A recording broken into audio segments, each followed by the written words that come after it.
নতুন বছর তো এসেই গেল, আর এই সুন্দর বছরটাকে বরণ করে নেওয়ার জন্য আজকে আমি এই সুন্দর ক্যালেন্ডারটা বানিয়েছি। আসসালামু আলাইকুম। আশা করছি আপনারা সবাই খুব ভালো আছেন।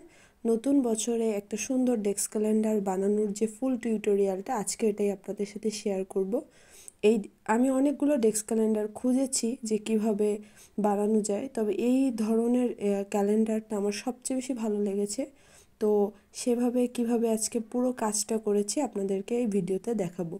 সো ফার্স্টে আমরা একটা হোল্ডার বানিয়ে নিব, যেটার উপরে আমরা ক্যালেন্ডারের যে কার্ডগুলো বা মাসগুলো রাখতে পারি। সেটার জন্য ফার্স্টে হোল্ডার বানানোর জন্য আমাদের যেটা লাগবে সেটা হচ্ছে 16টার মতো আইসক্রিমের স্টিক। আসলে আমরা কিন্তু অনেক পুরানো আইসক্রিম স্টিক জমিয়ে রাখি, যেগুলো আমরা কাজে লাগাতে পারি। তো সেটার থেকে আমার জমানো এই কাঠিগুলো দিয়েই আমি এটা বানিয়েছি। প্রায় 16টার মতো কাঠি লেগেছে। এটাকে আমি বিভিন্ন মাপে কেটে নিব, এবং কেটে নেওয়ার পরে বাকি যেগুলো কিছুটা কেটে নিব আর কিছুটা আস্তভাবেই কাজ করব। আর এখানে হচ্ছে আমরা কেটে নেওয়া কাঠের ডবল করে লাগিয়ে নেব গ্লু গান দিয়ে, বিকজ আমরা যদি একটা কাঠি দিয়ে করি তাহলে হোল্ডারটা আমাদের অতটা স্ট্রং হবে না, আর স্ট্রং হোল্ডার না হলে আমরা ক্যালেন্ডারটা ভালোভাবে রাখতে পারবো না এবং এটা টেকসইও হবে না। এই কারণে আমি ডাবল স্টিক করে গ্লু দিয়ে লাগিয়ে আমি এই হোল্ডারটা বানিয়ে নিব, এবং ফুল প্রসেসটা হচ্ছে আমি শেয়ার করছি এখানে। প্রত্যেকটা কাঠি আমি ডবল ডবল করে লাগিয়ে নিচ্ছি ফার্স্টে গ্লু গান দিয়ে, এবং যেগুলো আমি কেটে নিয়েছি ওটাতেও ডবল ডবলই নিব, যাতে আমাদের হোল্ডারটা অনেক বেশি স্ট্রং হয়।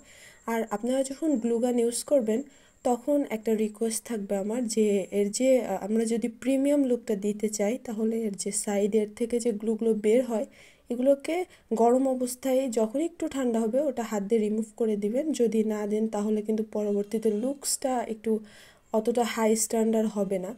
সো আমি একটু প্রিমিয়াম টাইপের বানানোর চেষ্টা করেছি, এই কারণে আমি সবসময় এটা খেয়াল করেছি কাজটা করার সময়।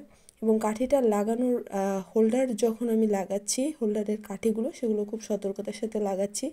আর একটা বিষয় এখানে বলবো যে আমরা একটা সাপোর্ট দিয়ে হচ্ছে মাঝের দুইটা কাঠি এখানে যখন লাগাবো তখন আমরা ওই কাঠিটা ঢুকিয়ে দেখে নেব যে কতটুকু জায়গা, কারণ ওর চেয়ে বেশি হলে কিন্তু হোল্ডারের ওই জায়গাটা ঠিকমতো বসবে না। সো এভাবে ওটা হোল্ডারটা মোটামুটি একটা স্ট্রাকচার বেসড একটা কমপ্লিট করব। আর এর পিছনে আমি একটা কাগজ দিয়ে হোল্ডারটা যাতে স্থায়ীভাবে টেকসই হয় সে কারণে পিছনে দুইটা কাঠি এবং কাগজ দিয়ে আমি একটা হোল্ডারের একটা স্ট্যান্ড মতো বানাবো, যেটার কারণে হোল্ডারটা টিকে থাকবে। তো সেটাকেও হচ্ছে প্রথমে আমি 21 সেন্টিমিটার করে কেটে নিয়ে এক সাইড এক স্টিকের এক সাইডের সাথে লাগিয়ে দেবো এবং অপর সাইডে আমি আরেকটা স্টিকের সাথে লাগিয়ে দেবো, এবং এটা গ্লুকানের সাহায্যে আমরা লাগিয়ে দেব। এবং লাগানোর সময় কিন্তু পিছনের যে কাঠিটা ওটা একটু উপর থেকে একটুখানি ছেড়ে 2-3 সেন্টিমিটার ছেড়ে লাগাবেন, না হলে হোল্ডারটা বসবে না। সো হোল্ডার বানানোর প্রায় শেষের দিকে এসে আমরা সামনে একটা সাপোর্ট দেওয়ার জন্য ছোট্ট করে 5.2 সেন্টিমিটার একটা কাঠি কেটে নিব, যেটা উপর ক্যালেন্ডারের নামটা লিখে আমরা ওটা দিয়ে সাপোর্ট হিসেবে দিব। আর এরপরে হচ্ছে আমরা কাগজ কাটার দিকে যদি যাই, সো এখানে আমি নির্দিষ্ট মাপ নিয়ে নিয়েছি 9 সেন্টিমিটার অ্যান্ড 16 সেন্টিমিটারের মতো প্রায় নিয়ে প্রত্যেকটা কাগজ হচ্ছে কেটে নিব, এবং আমি যে শেপটা দিব উপরের সাইডের যে শেপটা খানিকটা আমরা এক্সট্রা কাগজ নিব, ওইটাতে আমরা ফুলের যে শেপগুলো দিব সেটার জন্য আমরা এক্সট্রা রাখবো। আর পরবর্তীতে এক্সট্রা কাগজগুলো হচ্ছে আমরা কাটার দিয়ে কেটে নিয়ে শুধু ফুলের শেপ যেটা বা যেটা শুধু ডিজাইনের পার্ট ওইটুকু রাখবো। আর বাকি নিচে আমি একটা বোলের মতো করেছি।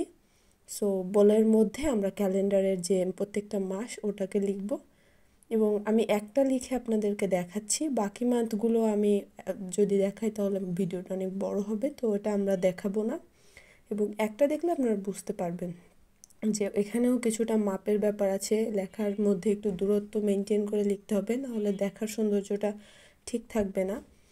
সো আমি এভাবে হচ্ছে কাজটা করছি, আপনারা খেয়াল করতে পারেন যে কিভাবে আমরা সংখ্যাগুলো দূরত্ব কতটুকু কিভাবে লিখছি। একটু ধীরে ধীরে যদি গুছিয়ে লিখে আমাদের এটা ঠিকভাবে বসবে। এবং ক্যালেন্ডারে আমি ফ্রাইডেটা একটু ডিফারেন্টভাবে মার্ক করেছি বিকজ এটা আমাদের ছুটির দিন নর্মালি থাকে, সো এটাকে হাইলাইট করার জন্য আমি একটু ডিফারেন্টভাবে ওটাকে হাইলাইট করে মার্ক করে রেখেছি। আর এই হচ্ছে আমার, যদি ব্যাকগ্রাউন্ড স্টোরি দেখেন মানে কাজ করার পিছনে কি অবস্থা ছিল আমার রুমের, তাহলে আর কি বলবো। আচ্ছা, সো কাজ শেষের পরে আমাদের এরকম একটা লুক আসলো, মোটামুটি বেশ ভালো এবং প্রিমিয়াম কোয়ালিটির মনে হয়েছে আমার কাছে কাজটা। আপনাদের কেমন লাগলো অবশ্যই জানাবেন, এবং এভাবে নতুন বছরে নিজের জন্য একটা ক্যালেন্ডার কিন্তু আপনারা তৈরি করে নিতে পারেন। আজ এ পর্যন্তই, আল্লাহ হাফিজ।